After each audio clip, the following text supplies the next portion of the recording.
નમસ્કાર મિત્રો, સ્વાગત છે તમારું અમારી આ યુટ્યુબ ચેનલમાં। મિત્રો, તમારા દ્વારા જે કોમેન્ટ કરવામાં આવેલી હતી કે બીજા પણ ગુજરાતી સાહિત્યકારોના વિડીયો બનાવો, તો મિત્રો આ અગાઉ આપણે એક ભાગ જે ગુજરાતી સાહિત્યકારનો જે મૂકેલો છે તેમાં 5 સાહિત્યકારો વિશે જોયું હતું। તો આજના વિડીયોમાં આપણે ગુજરાતી સાહિત્યકારોનો ભાગ નંબર 2 લઈને આવ્યા છીએ। આ ભાગમાં પણ બીજા 5 સાહિત્યકારોની સંપૂર્ણ ડિટેલ સાથે આ વિડીયો બનાવેલો છે।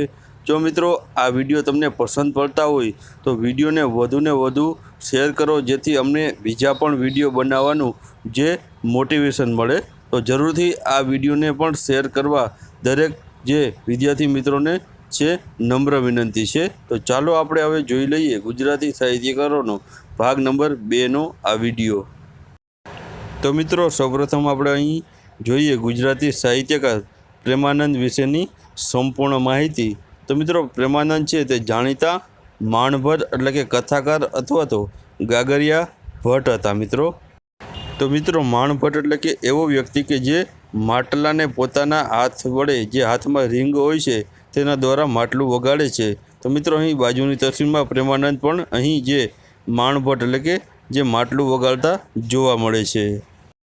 त्यारबाद मित्रों जोईए तो प्रेमानंदनी जे ओखाहरण नामनी कृति छे ते दर चैत्र महीना में जे गवाय छे। तथा मित्रों बीजी एक कृति है जे दशम स्कंध नामनी कृति है ते चातुर्मास में गवाय छे। मित्रों, आ बने कृतिओ तेनी खूब ज प्रख्यात रहेली है अने घणी परीक्षाओं में आ जे कृतिओं ने लगता प्रश्नों पण पूछाई चूकेला है।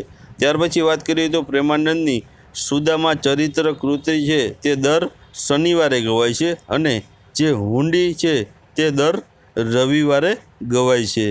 त्यार पछी मित्रों आगळ बात करिए तो तेमणे एक प्रतिज्ञा पण लीधी हती, तेने लगतो पण प्रश्न घणीवार परीक्षाओं पूछाय। तो तेनी प्रतिज्ञा जोईए तो ज्यां सुधी गुजराती भाषा ने बीजी भाषाओं करता विशेष उत्कर्ष थाय नहीं त्यां सुधी हूँ पाघड़ी पहेरीश नहीं, तेवी आ कवि प्रेमानंद द्वारा जे प्रतिज्ञा पण लेवामां आवी हती। त्यारबाद मित्रों हवे आपणे प्रेमानंद विशेनी अन्य माहिती पण जोई लईए। तो मित्रों, प्रेमानंद ने बिरुद क्या क्या मळ्या था? तो मित्रों, प्रेमानंद छे ते महाकविनुं बिरुद मळ्युं हतुं। त्यार पछी छे आख्यान शिरोमणिनुं बिरुद मळ्युं हतुं। मित्रों, अहीं खास ध्यान राखजो के प्रेमानंद ने आख्यान शिरोमणिनुं बिरुद मळ्युं हतुं, ज्यारे आख्यानना पिता छे ते भालण, जे भालणने आख्यानना पितानुं बिरुद मळ्युं हतुं। त्यार पछी बात करिए तो માણભટ્ટ એટલે કે અગાઉ આપણે જોયું તે પ્રમાણે માણભટ્ટ તરીકે પણ તેમને જે બિરુદ મળેલું છે। ત્યાર પછી જે ગાગરિયા ભટ્ટ તરીકે પણ તેમને જે બિરુદ મળેલું છે। ત્યાર પછી જન્મની વાત કરીએ તો ઈસવીસન 1636માં તેમનો જે જન્મ થયો હતો અને તેમનું જન્મસ્થળની વાત કરીએ તો તેઓનું જન્મસ્થળ છે તે વડોદરા ખાતે રહેલું હતું। મિત્રો, તેમના પિતાની વાત કરીએ તો તેમના પિતાનું નામ છે કૃષ્ણદાસ ભટ્ટ અને ગુરુની વાત કરીએ તો રામચરણ તેમના ગુરુનું જે નામ રહેલું હતું। ત્યારબાદ હવે આપણે વાત કરીએ તો પ્રેમાનંદની વખણાતું સાહિત્ય પ્રકાર। તો મિત્રો, પ્રેમાનંદનો જે વખણાતો સાહિત્ય પ્રકાર છે તે છે આખ્યાન। હવે મિત્રો તેની કૃતિઓ વિશે પણ થોડીક વાત કરી લઈએ। તો પ્રેમાનંદની કૃતિઓ જોઈએ તો નળ આખ્યાન છે, રણયજ્ઞ છે, દાણલીલા છે, ઓખાહરણ, અભિમન્યુ આખ્યાન, મામેરુ, વામન કથા વગેરે જેવી તેની જે પ્રખ્યાત કૃતિઓ રહેલી છે। ત્યારબાદ વાત કરીએ તો કનૈયાલાલ મુનશીએ જે પ્રેમાનંદ છે તે ગુજરાતી રંગભૂમિનો એક નાનકડો વ્યાસ તરીકે તેમને કનૈયાલાલ મુનશી દ્વારા જે ઓળખાવવામાં આવ્યા છે મિત્રો। ત્યારબાદ મિત્રો હવે આપણે ગુજરાતી સાહિત્યકાર શામળ વિશે પણ ચર્ચા કરીએ। તો મિત્રો, શામળને છે તે કયું બિરુદ મળ્યું છે? તો શામળને છે તે ગુજરાતી ભાષાનો પ્રથમ વાર્તાકારનું જે બિરુદ તેમને મળ્યું છે।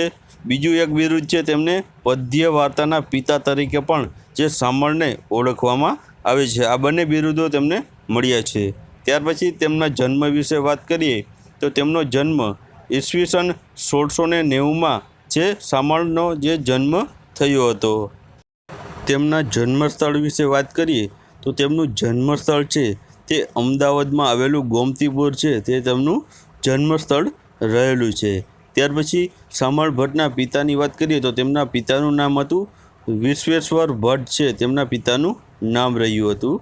ત્યાર પછી તેના ગુરુનું નામની વાત કરીએ તો શામળ ભટ્ટના ગુરુનું નામ છે નાનાભાઈ ભટ્ટ।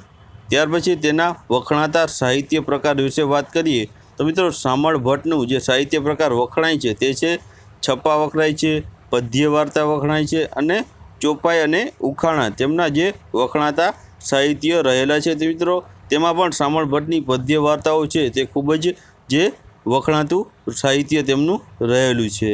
ત્યારબાદ હવે વાત કરીએ તો તેમની કૃતિઓ કઈ કઈ છે તો મિત્રો શામળ ભટ્ટની કૃતિઓ વિશે વાત કરીએ તો રાવણ મંદોદરી સંવાદ, ચંદ્ર ચંદ્રાવતી, વેતાલ પચીસી, સિંહાસન બત્રીસી, પદ્માવતી, દ્રૌપદી વસ્ત્રાહરણ અને નંદ બત્રીસી વગેરે જેવી તેમની જે પ્રખ્યાત કૃતિઓ શામળ ભટ્ટ દ્વારા જે તેમની રચના કરવામાં આવેલી છે। મિત્રો બાજુની તસવીરમાં તમે જે શામળ ભટ્ટનો પણ અહીં જે તસવીર જોઈ શકો છો। ત્યારબાદ ગુજરાતી સાહિત્યકાર વલ્લભ મેવાડા વિશે વાત કરીએ તો મિત્રો વલ્લભ મેવાડો છે તે બહુચર માતાનો જે પરમ ભક્ત હતો અને તેઓએ આ ગરબા માટે ખૂબ જ તેઓ પ્રખ્યાત પણ રહેલા છે। ત્યાર પછી વાત કરીએ તો તેમનો જન્મ તો મિત્રો વલ્લભ મેવાડાનો જન્મ ઈસવીસન 1680માં તેમનો જે જન્મ થયો હતો અને તેમના જન્મસ્થળની વાત કરીએ તો વલ્લભ મેવાડાનું જન્મસ્થળ છે અમદાવાદ ખાતે રહેલું છે। ત્યાર પછી વલ્લભ મેવાડાના વખણાતા સાહિત્ય પ્રકાર વિશે વાત કરીએ તો મિત્રો તે ગરબા માટે ખૂબ જ જાણીતા રહેલા છે। મિત્રો તેમનો સાહિત્ય પ્રકાર ગરબો રહેલો છે। ત્યાર પછી વાત કરીએ તો તેમના ગુજરાતી સાહિત્યમાં તેમને ગરબાના પિતા તરીકે પણ તેમને જે ઓળખવામાં આવે છે।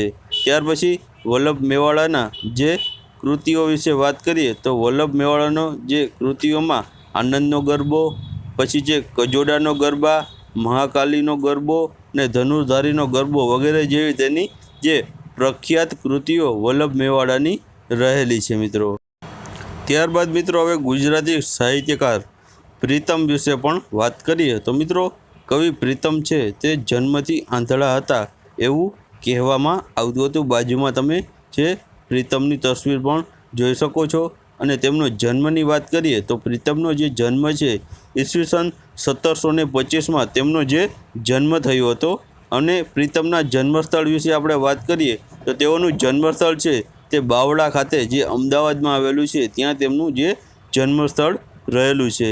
ત્યારબાદ પ્રીતમની કૃતિઓ વિશે વાત કરીએ તો જ્ઞાન ગીતા, સારસ ગીતા, પ્રેમ પ્રકાશ, રણછોડજીના ગરબા અને ગુરુ મહિમા વગેરે જેવી આ પ્રીતમની જે પ્રખ્યાત કૃતિઓ રહેલી છે। મિત્રો ત્યારબાદ મિત્રો આપણે જોઈએ તો ગુજરાતી સાહિત્યકારોમાં જે પ્રખ્યાત એવા સાહિત્યકાર ધીરા ભગત વિશે તો મિત્રો આ ધીરા ભગત વિશે આપણે જે જાણતા જ હશો તો મિત્રો ધીરા ભગતનું પૂરું નામ છે ધીરા પ્રતાપ બારોટ, તેમનું જે ફૂલ ફોર્મ રહેલું છે અથવા તો પૂરું નામ તેમનું રહેલું છે।